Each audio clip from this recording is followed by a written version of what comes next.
जोहार दोस्तों, आप सभी को आपका अपना चैनल नाग पूर्णिमा फाउंडेशन में स्वागत है। आज के इस वीडियो में हम लोग चर्चा करेंगे कि झारखंड के हिस्ट्री को किस तरह से पढ़ा जाए कि वो आसान हो और हम लोग को ज़्यादा बर्डन ना हो। तो उसके लिए हम लोग चर्चा करेंगे झारखंड के इतिहास को बारे में कि क्या क्या पढ़ना है और कैसे हम लोग उसको पढ़ेंगे।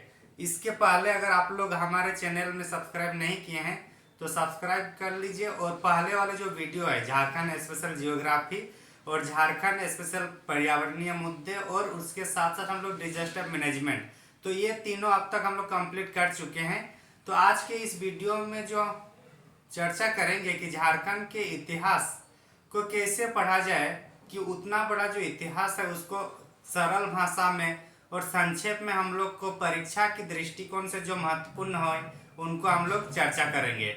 तो टोटल हम लोग आज जो इस वीडियो का जो मेन थीम होगा उसमें सिलेबस को समझना है कि झारखंड के हिस्ट्री का जो सिलेबस है, झारखंड के इतिहास की जो सिलेबस है, पाठ्यक्रम है, उसको हम लोग सबसे पहले चर्चा करेंगे कि उसमें हम लोग को क्या क्या पढ़ना है और उसके बाद हम लोग देखेंगे कि उसको कैसे हम लोग पढ़ेंगे। क्या क्या पढ़ना है ये तो जानना जरूरी है और ये हम लोग का सिलेबस में मिलता है।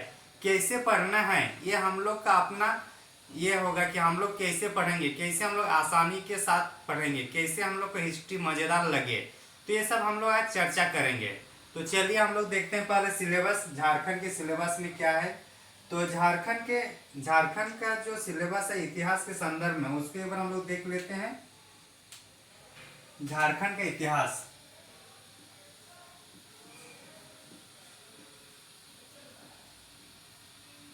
झारखंड का इतिहास ना, ये थोड़ा लंबा सिलेबस है और प्लस इम्पोर्टेंट है, इसलिए हम लोग को देखना और बहुत इत्मीनान के साथ देखना है, कोई जल्दीबाजी नहीं करना है। तो हम लोग इसमें देखते हैं कि पहला पॉइंट क्या है। पहला पॉइंट है कि झारखंड के ऐतिहासिक स्रोत। एक मिनट, झारखंड के ऐतिहासिक स्रोत दिख रहा होगा। पहला में क्या है, झारखंड के ऐतिहासिक स्रोत। ऐतिहासिक स्रोत हम लोग समझते हुए जाएंगे कि इसमें क्या पढ़ना है। तो झारखंड के ऐतिहासिक स्रोत में हम लोग को देखना है कि झारखंड का नाम हम लोग को कहाँ कहाँ पे कहाँ पे मिल रहा है, कहीं पे कौन से शासक या फिर कौन से मुगल साम्राज्य के टाइम मिल रहा है या फिर इनकी जानकारी जहां जहां मिलता है उसके बारे में हम लोग इसमें चर्चा करेंगे और यहाँ से एक क्वेश्चन पूछने का चांस ज्यादा रहता है। तो पहला हम लोग समझ में आ गया कि इसमें क्या पढ़ना है झारखंड के ऐतिहासिक स्रोत में। अब हम लोग दूसरा पॉइंट की ओर चलते हैं। दूसरा पॉइंट में है झारखंड का नामांकन। झारखंड का नामकरण मतलब किसमें झारखंड को क्या कहा है, झारखंड का नामकरण। ये दोनों मिला के लगभग एक क्वेश्चन पूछता है। झारखंड का नामकरण में झारखंड का नामकरण झारखंड कहाँ कहाँ मिलता है, किस किस क्षेत्र किस किस बुक में झारखंड का नाम क्या क्या है, ये सब हम लोग को किस में चर्चा करेंगे, झारखंड का नामांकन में। और ये दोनों मिला के एक क्वेश्चन पूछता है मेनली। आगे हम लोग देखते हैं तीसरा पॉइंट क्या है।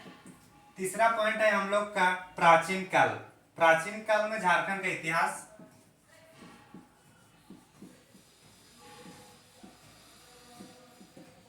प्राचीन काल में झारखंड का इतिहास।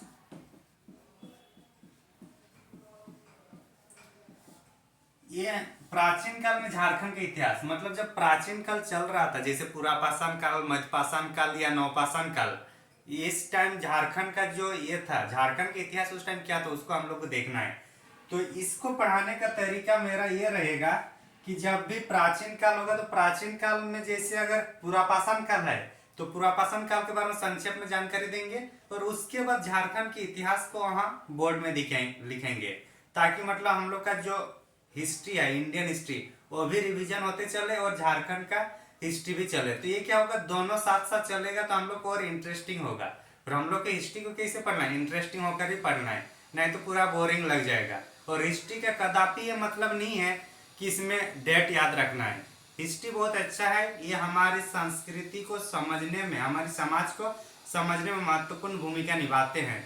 हम लोग जो डिसीजन लेंगे वो यहीं से देखकर लेंगे। जब प्रशासक के पद पे चाहेंगे तो अलाउद्दीन का जो नीति है वो देखेंगे, बलवन का नीति देखेंगे, वो सब कहाँ मिलेगा? सिंधु घाटी सभ्यता का जो ऋग्वेदिक काल है उसको देखेंगे। तो ये सब जानकारी को मिलते हुए हम लोग इतिहास को पढ़ेंगे। किसी भी सब्जेक्ट में जो सिलेबस होता है वो इसलिए नहीं होता है कि उसको पढ़ के पास करना है, वो इसलिए ये सिलेबस बनाई जाती है कि उससे बच्चों को सीखे और जब वो पदाधिकारी बनेंगे तो उसको इम्प्लीमेंट कर सके। तो इसलिए इतिहास या इसलिए सिलेबस बनाया जाता है। तो प्राचीन काल समझ में आ गया, हम लोग कैसे पढ़ेंगे। अब हम लोग प्राचीन काल के बाद कौन सा जाएंगे?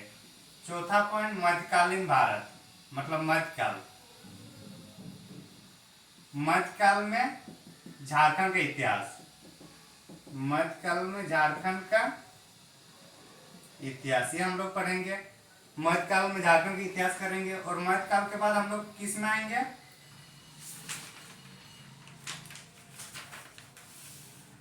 उसके बाद हम लोग आधुनिक काल को हम लोग अलग से गांधी युग के संदर्भ हम लोग देखेंगे, तो वहां देखेंगे। तो उसके पहले मतलब जब मध्यकाल से, मध्यकाल में क्या होता है कि झारखंड में बहुत छोटे छोटे क्षेत्रीय जो राजवंश है उसका गठन होता है।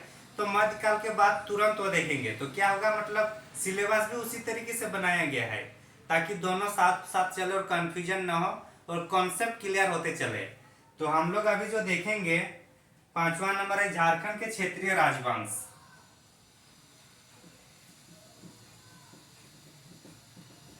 झारखंड के क्षेत्रीय राजवंश, झारखंड के क्षेत्रीय राजवंश ये देखेंगे हम लोग। इसमें जो छोटे छोटे राज्य हैं उनको भी हम लोग देखेंगे, जैसे मुंडा हुआ, नागवंश हुआ, चेरो है या सिंहभूम है, दालभूमगढ़ में अपना क्षेत्र है। तो ये सब जो छोटे छोटे राजवंश है उसके बारे में हम लोग इसमें चर्चा करेंगे। तो यहाँ तक समझ में आ गया होगा 5 जो सीरीज है, 5 जो पॉइंट है। और ये सब एकदम बिंदास होकर पढ़ना है, कोई टेंशन नहीं लेना है, क्योंकि हिस्ट्री ऐसे पढ़ेंगे कि रट्टा मारने का सवाल ही पैदा नहीं आएगा। हम लोग उतना कॉन्सेप्ट के साथ पढ़ेंगे। साथ ही साथ हम लोग जियोग्राफी पढ़ चुके हैं, तो जियोग्राफी से के मैप से हम लोग इसको रिलेट करके पढ़ेंगे, तो और हम लोग का जियोग्राफी भी स्ट्रॉन्ग होता जाएगा और हिस्ट्री भी स्ट्रॉन्ग हो जाएगा। और हिस्ट्री के साथ सिर्फ झारखंड का हिस्ट्री नहीं बल्कि इंडियन हिस्ट्री भी हम लोग पढ़ेंगे साथ ही साथ। वो मैं बताऊंगा और इसको लिखवाऊंगा, दोनों चलेगा साथ में। तो 5 नंबर तक हो गया, आप थोड़ा मिटाते हैं। कितना क्लास लगेगा वो भी थोड़ा देखेंगे हम लोग। तो पहले हम लोग मिटाते हैं इसको। तो हम लोग जो देखे हैं झारखंड की ऐतिहासिक स्रोत, झारखंड का नामकरण और प्राचीन काल में झारखंड का इतिहास, और उसके बाद हम लोग देखे मध्यकाल में झारखंड का इतिहास, फिर झारखंड के क्षेत्रीय राजवंश। तो इतना हम लोग देख चुके हैं। अब जो छठा पॉइंट क्या है उसको हम लोग क्षेत्रीय में देख लिया ना। क्षेत्रीय में कौन कौन सा होगा? नागवंश है, मुंडा वंश है, या फिर जो सिंहभूम में सिंहवंश है, ये सब के बारे में हम लोग उसमें चर्चा करेंगे।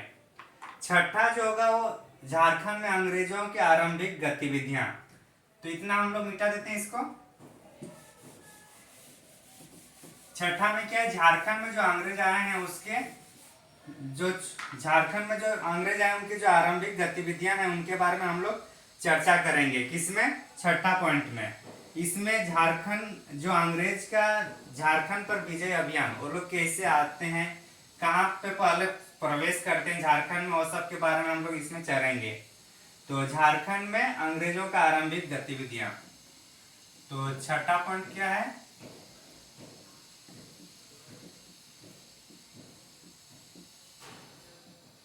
झारखंड में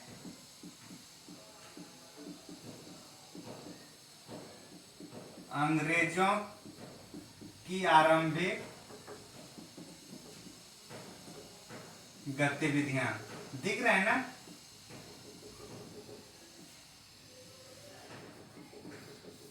तो इसमें हम लोग झारखंड में जो अंग्रेजों की जो आरंभिक गतिविधियां हैं, जैसे कि वो लोग दालभूमगढ़ से अंदर प्रवेश किए, तो उस टाइम क्या क्या जो गतिविधियां हुई, उस टाइम ढाल वंश में जो राजा थे वो लोग क्या किए उसके रेस्पॉन्स में, तो सब का बारे में हम लोग चर्चा करेंगे छठा पॉइंट में। तो ये हम लोग अंग्रेज के बारे में हम लोग चर्चा करेंगे, अंग्रेज लोग कैसे यहाँ एंट्री मार रहे हैं उसके बारे में चर्चा करेंगे हम लोग का छठा पॉइंट। सातवां पॉइंट जो है, सातवां पॉइंट में है कि झारखंड में जनजातीय विद्रोह।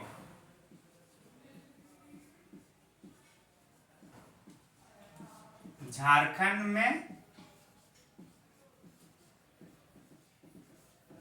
जनजातीय विद्रोह, झारखंड में जनजातीय विद्रोह, इसमें जितने भी जनजातीय विद्रोह हुआ, जैसे मतलब भूमिज विद्रोह हुआ, मुंडा विद्रोह हुआ, चेरो विद्रोह हुआ, और भी जो भी विद्रोह हुआ, कोल विद्रोह हुआ, सबको हम लोग इसमें चर्चा करेंगे। और ये बहुत इंपॉर्टेंट हो जाता है किसी भी एग्जाम के लिए, सिर्फ और सिर्फ झारखंड के एग्जाम के लिए नहीं, ये एसएससी हो या फिर सेंट्रल में अगर यूपीएससी दे रहे हैं या बीपीएससी दे रहे हैं, मतलब किसी भी जनजाति विद्रोह के लिए इंपॉर्टेंट टॉपिक है। ये वेरी वेरी इंपॉर्टेंट होता है सभी एग्जाम के लिए, सिर्फ झारखंड के लिए नहीं बल्कि बाकी एग्जाम में भी जनजाति विद्रोह के बारे में क्वेश्चन आता है। तो इसको हम लोग देखना है। आगे हम लोग देखेंगे आठवां जो पॉइंट है वो है स्वाधीनता आंदोलन में झारखंड की भूमिका। जो स्वाधीनता आंदोलन में झारखंड की भूमिका है, इसमें हम लोग का मॉडर्न हिस्ट्री जो है, इंडियन मतलब भारत का आधुनिक हिस्ट्री जो है वो हम लोग का चर्चा हो जाएगा इसी में। किसमें? आठवां पॉइंट जो है स्वाधीनता आंदोलन में झारखंड की भूमिका।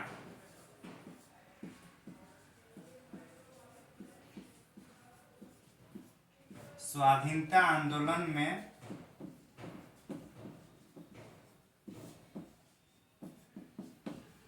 झारखंड की भूमिका। इसमें हम लोग इसको हम लोग पढ़ने के टाइम किसको पढ़ेंगे? इसको पढ़ने के टाइम हम लोग इंडियन हिस्ट्री,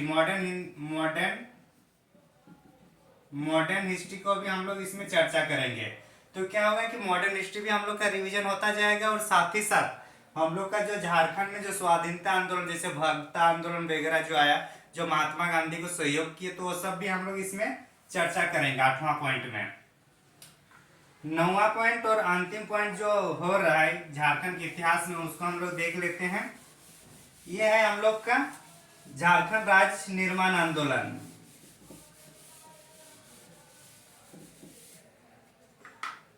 क्या है पॉइंट का नाम? झारखंड राज्य निर्माण आंदोलन। झारखंड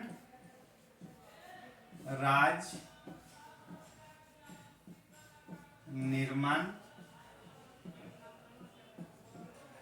आंदोलन। तो ये हम लोग का झारखंड के इतिहास में अंतिम टॉपिक क्या है? झारखंड राज्य निर्माण आंदोलन। तो इसमें हम लोग का जितने भी संगठन बना था, आजसू हुआ, जेएमएम हुआ, या जो भी उस टाइप से जो राजनीतिक पार्टी आई है उसके बारे में हम लोग चर्चा करेंगे। किसान सभा हुआ, सब हम लोग इसमें चर्चा करेंगे। तो झारखंड के इतिहास में ये सिलेबस है हम लोग को, और ये सिलेबस को सभी पहलू को अच्छा से हम लोग को ध्यान देकर पढ़ना है, क्योंकि जैसे नोटिफिकेशन आ रहा है, जैसे कि पेपर में आ रहा है आए दिन कि जेपीएससी का भी एग्जाम होगा और अब मार्च अप्रैल में होगा, और जेपीएससी का जो हम लोग का है जनवरी के लास्ट में। तो हम लोग को इस तरीके से पढ़ना है कि जेएसएससी भी हो जाए और जेपीएससी, दोनों के लिए अलग अलग से पढ़ने की जरूरत ना पड़े। थोड़ा टाइम लगेगा लेकिन एकदम कॉन्सेप्ट क्लियर होते हुए चलेगा। तो हम लोग इसको चर्चा करेंगे आज, मतलब आज जो चर्चा की इसको हम लोग बाकी देखेंगे कि कैसे इसको पढ़ना है, किस तरीके से इसको मज़ेदार तरीके से हम लोग का जो हिस्ट्री है, झारखंड के हिस्ट्री को कैसे पढ़ेंगे कि इंडियन हिस्ट्री भी कंप्लीट हो जाए सिलेबस में। तो आज के इस वीडियो में इतना ही, और आप लोग आगे आने वाले लेक्चर को फॉलो कीजिए, लेक्चर को देखिए, आने वाले जो भी लेक्चर आएगा, क्योंकि अब हम लोग का झारखंड का इतिहास टॉपिक रहेगा, और झारखंड के इतिहास को हम लोग कंप्लीट करेंगे 15, 20 या 25 लेक्चर में करेंगे वैसे ही। और जितने भी लेक्चर है सबका जो ड्यूरेशन है मैक्सिमम 45 मिनट्स जाएगा। Thank you for watching.